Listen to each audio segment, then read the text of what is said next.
Have you ever noticed how some lives don't break loudly? They don't crash.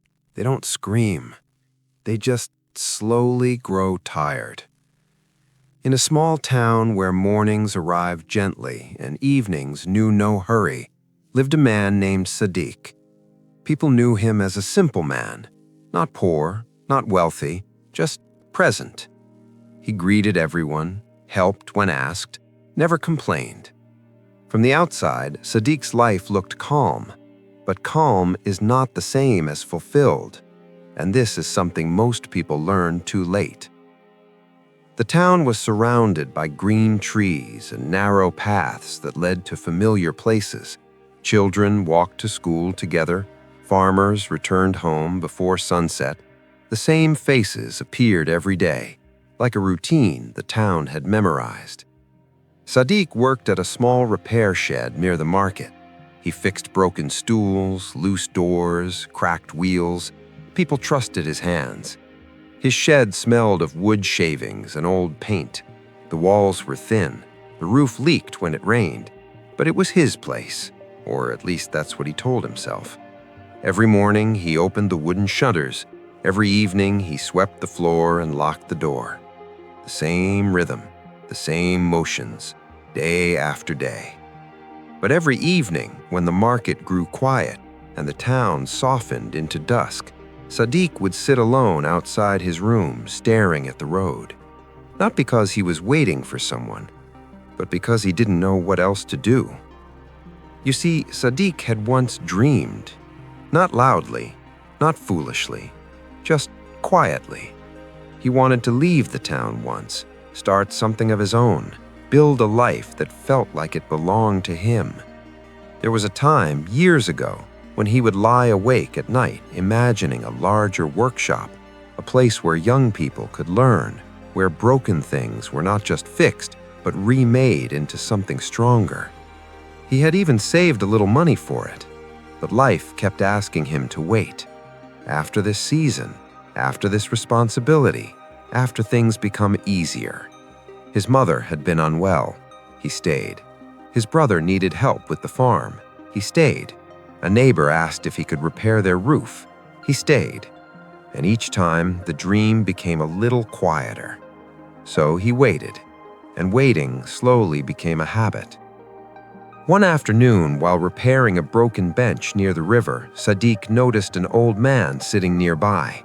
The man's face was weathered, his clothes simple and worn. He watched the water carefully, as if listening to it. Sadiq worked in silence, hammering a loose plank back into place.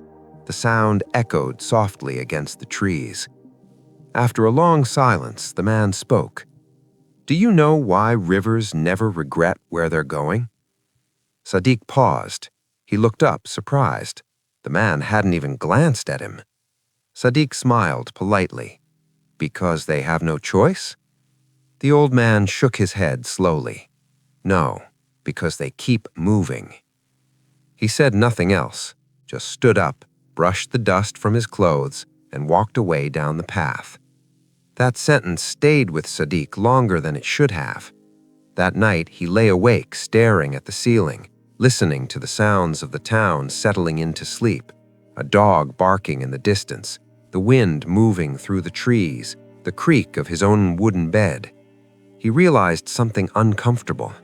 He wasn't tired because life was hard. He was tired because nothing was moving. His days were full, but they weren't going anywhere. He helped others build their lives while his own stood still. He fixed what was broken for everyone else, but never asked what was broken in him. Days passed, then weeks. The town stayed the same greetings, the same faces, the same conversations. But Sadiq began to notice things he had ignored before. How often he said yes when he meant no. How often he helped others escape responsibility while avoiding his own life. How often he told himself, "This is enough," when it wasn't. One morning, a woman brought him a cracked water jug. She stood at the door of his shed, holding it carefully. "Can you fix this, Sadiq?" she asked. He nodded.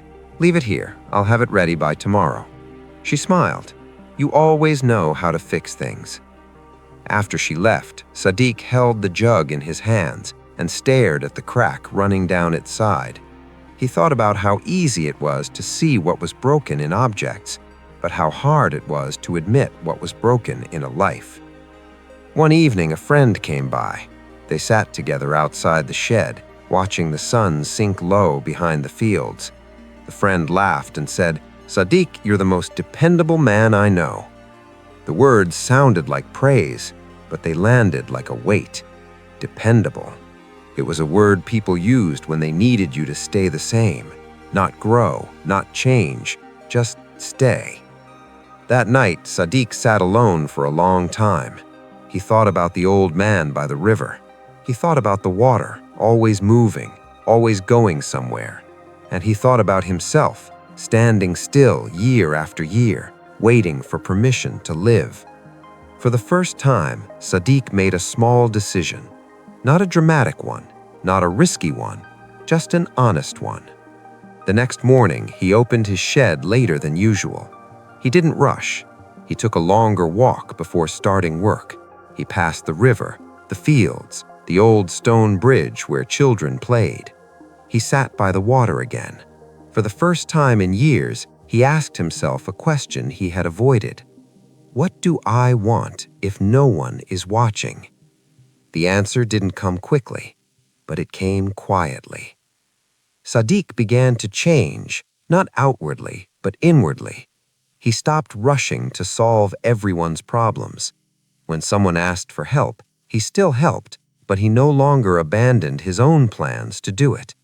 He started saving a little money again, not much, just enough to feel like he was building towards something. At night, alone in his room, he began learning a new skill, carving, shaping wood into something more than repair work, something beautiful. He worked by lantern light, his hands moving slowly, carefully. It wasn't fast, but it was his. People noticed. "You're different," they said. "You don't help like before." Some said it with concern, others with disappointment. Sadiq smiled gently. "I still help, I just don't disappear anymore." It wasn't easy. There were nights when guilt crept in, nights when he wondered if he was being selfish. But then he would remember the river, always moving, never apologizing for it. Months later, something shifted. The repair shed expanded, not because Sadiq chased success, but because people began to notice the quality of his work, the care in it, the attention. Customers came from nearby towns, asking for him by name. He hired a young boy from the village to help, a quiet boy who reminded Sadiq of himself years ago. He taught him how to hold the tools, how to listen to the wood, how to fix things with patience. Not because he wanted more money, but because he wanted growth. He wanted to pass on what he had learned, not just about repair, but about not losing yourself while helping others. One evening, as the sun dipped low and the trees cast long shadows across the ground, Sadiq sat outside his shop. The air smelled of dust and grass. The sounds of the town drifted past him, children laughing, a cart rolling by, the distant call of evening prayers, and he felt something unfamiliar. Peace. Not the peace of comfort, the peace of alignment. For years, he had been living someone else's version of his life. Now, for the first time, it felt like his own. Here's the truth most people never hear. You don't lose your life in one mistake. You lose it in small delays, in quiet compromises, in choosing familiarity over honesty. And no one will stop you. The town won't. Your friends won't. Even love won't. Because they don't see what's happening inside you. They see the smile, they see the help, they see the calm, but they don't see the slow exhaustion. Only you can decide when waiting has cost too much. As night settled over the town, Sadiq closed his eyes and breathed deeply. The stars were beginning to appear. The world was quiet. For the first time, he wasn't thinking about tomorrow. He wasn't worrying about what people needed from him. He wasn't planning how to fix someone else's problem. He was present, and that was enough. If this story felt familiar, ask yourself gently, what part of your life is asking you to move again? Not loudly, not urgently, just honestly. What dream have you been postponing? What version of yourself have you been delaying? What river inside you has stopped flowing because you've been standing still for too long? Because the world doesn't need more exhausted people who look fine. It needs people who are finally awake. It needs people who are brave enough to stop waiting and start moving, even if it's just one quiet step at a time. As Sadiq closed his eyes and breathed in the calm of the evening, I want you to take a moment and ask yourself, What part of your life is waiting for you to finally show up? If this story inspired you, make sure you don't let it end here. Subscribe to the channel to hear more powerful, quiet stories that make you think, reflect, and grow. And if you know someone who needs this reminder to move forward and stop waiting, share this video with them. Let's build a little village of people who dare to live fully together. Remember, your story matters, and it's never too late to start writing it.